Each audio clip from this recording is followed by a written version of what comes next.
welcome to Dr. Scary. Today's video is about Jeffrey Dahmer after his Netflix series came out recently. If you enjoy this type of content, feel free to like, comment and subscribe. And now, to give you the best therapy, please turn the lights off and lean back.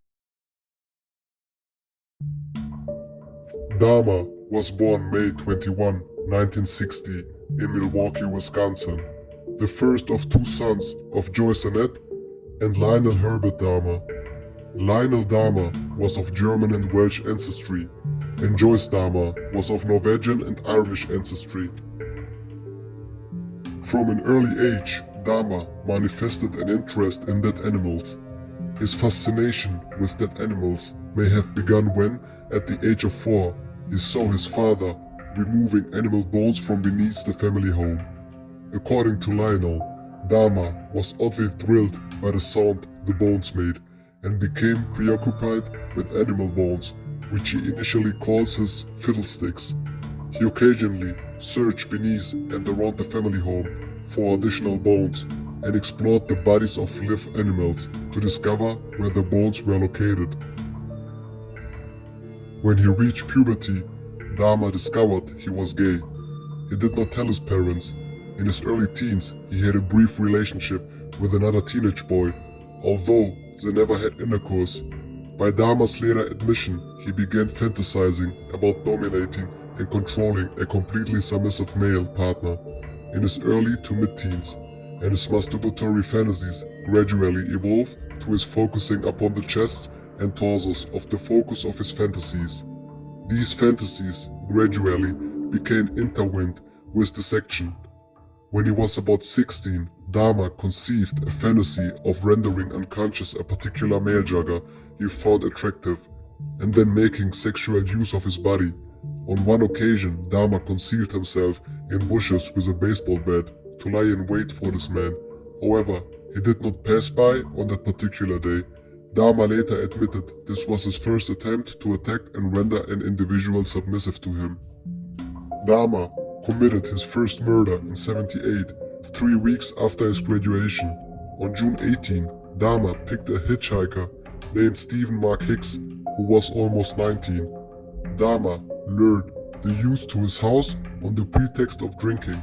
Hicks, who had been hitchhiking to a rock concert at Chippewa Lake Park, Ohio, agreed to accompany Dahmer to his house upon the promise of a few beers.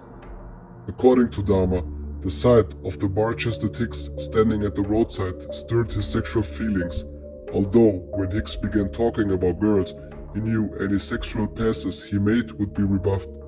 After several hours of talking, drinking and listening to music, Hicks wanted to leave, and Dahmer didn't want him to. Dahmer bludgeoned Hicks with a 10-pound dumbbell. He later stated he struck Hicks twice from behind with the dumbbell. As Hicks sat up on a chair. When Hicks fell unconscious, Dahmer strangled him to death with the bar of the dumbbell, then stripped the clothes from Hicks' body before exploring his chest with his hands, then masturbating as he stood above the corpse. On November 20, '87, Dahmer, at the time residing with his grandmother in West Allis, encountered a 25-year-old man from Ontonagon, Michigan, Stephen Tuomi, at a bar and persuaded him to return to the Ambassador Hotel in Milwaukee, where Dahmer had rented a room for the evening. According to Dahmer, he had no intention of murdering Tuomi, but rather intended to simply drug him and lie beside him as he explored his body. The following morning, however, Dahmer awoke to find Tuomi lying beneath him on the bed, his chest crushed in and black and blue with bruises. Blood was seeping from the corner of his mouth, and Dahmer's fists and one forearm were extensively bruised. Dahmer stated he had no memory of having killed Tuomi and later informed investigators that he could not believe this had happened. To dispose of Tuomi's body, Dahmer purchased a large suitcase in which he transported the body to his grandmother's residence. There, 1 week later, he severed the head, arms and legs from the torso, then filleted the bones from the body before cutting the flesh into pieces small enough to handle.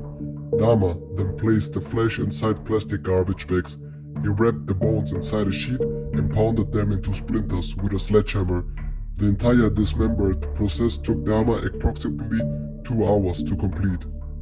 Dahmer was arrested on July 22, 1991, after he tried to kill a man named Tracy Edwards, who knocked him out and escaped from his room. Dahmer's trial began on January 30, 1992 and lasted for 2 weeks. Dahmer was then sentenced to life imprisonment plus 10 years upon the first 2 counts. On November 28, 1994, Dahmer left his cell to conduct his assigned work detail. Accompanying him were 2 fellow inmates. The trio were left unsupervised in the showers of the prison gym for approximately 20 minutes. At 8:10 a.m., Dahmer was discovered on the floor of the bathroom of the gym, suffering from extreme head wounds. He had been severely bludgeoned about the head and face with a 20-inch metal bar. His head had also been repeatedly struck against the wall in the assault. Although Dahmer was still alive and was rushed to a nearby hospital, he was pronounced dead 1 hour later. Dahmer killed in total 17 men and boys between 78 and 91. Thank you for watching this video, and now I wish you a spooky night.